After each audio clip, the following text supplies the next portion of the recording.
Cette histoire est une histoire vraie et c'est une leçon pour nous parents. Ça nous apprend à faire très attention à l'éducation qu'on donne. Même vous qui entendez cette histoire et que vous n'avez pas d'enfant, oncle, tante, grand frère ou grande sœur, cette histoire est faite pour vous aussi. Et avant de commencer, n'oubliez pas de vous abonner, de liker et de partager autour de vous. Ça me ferait tellement plaisir. Barakallahu fikum. L'histoire commence dans un petit village. Une maman avec son fils qui avait l'âge de 8 ans. Son père était décédé à sa naissance. Un jour, ce petit garçon rentra à la maison et courra vers sa maman. Maman, maman, regarde ce que j'ai volé. Un œuf.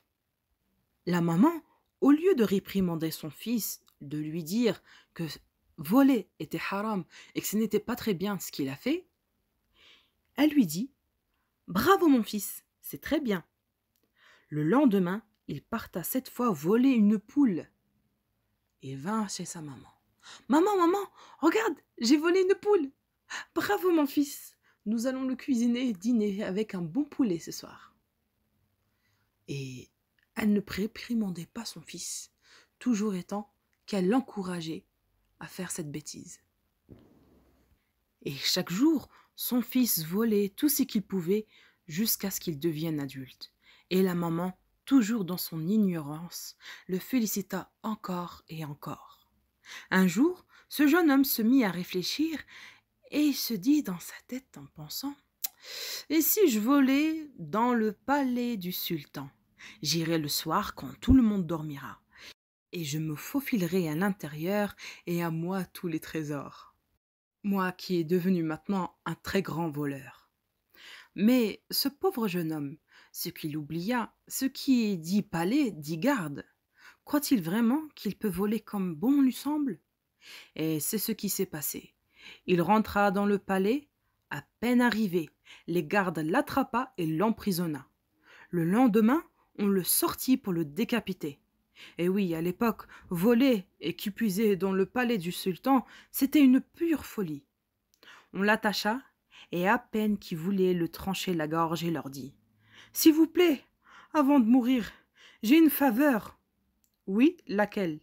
Ramenez-moi ma mère. » Il se disait « Pauvre petit jeune homme, il va mourir et il voudrait voir sa mère. » Ok, très bien. Il accepta et ramena sa mère. Les gens autour avaient de la peine pour lui. Et pour elle, pauvre maman, elle va perdre son fils. Pauvre enfant, il veut voir sa maman avant de mourir. Le jeune homme leur dit « S'il vous plaît, ma dernière faveur, j'aimerais embrasser la langue de ma mère. »« Hein? Comment ?» Tout le monde était intrigué. Oui, bien sûr. » Ils rapprochèrent sa mère. La mère lui dit « Mais pourquoi, mon fils, aimerais-tu m'embrasser ma langue ?» Son fils lui dit « Sors-moi ta langue, je te le dirai avant de mourir. » Et la maman lui sortit sa langue. Quand, soudain, d'un coup, son fils lui morda la langue jusqu'à lui déchirer complètement.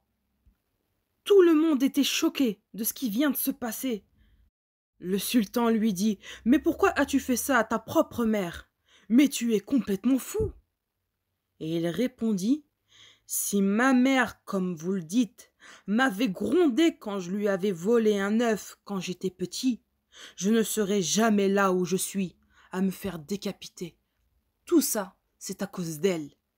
À chaque fois, elle m'encourageait à voler et à voler. Si je lui ai mordu sa langue, c'est pour qu'elle ne puisse plus donner de mauvais conseils ou encourager les gens à faire le haram. Et voilà que le sultan dit qu'on lui coupe la tête. » Et voilà, c'est la fin de cette histoire tragique. Mais je voulais absolument vous la raconter car il y a une moralité dans cette histoire. Soyons des modèles pour nos enfants. N'oublions pas de faire très attention. Mais quand on lit le hadith d'Al-Bukhari al-Muslim, le voleur est privé de la miséricorde d'Allah Azzawajal, ou le hadith du prophète Mohammed sallallahu alayhi wa sallam qui dit qu'Allah maudisse le voleur. Ce hadith nous enseigne que quiconque commet un vol est maudit, c'est-à-dire qu'il est banni et éloigné de la miséricorde d'Allah. Car lorsque celui qui vole quelque chose d'insignifiant s'y habitue, qu'il s'agisse d'un œuf, d'une corde ou autre.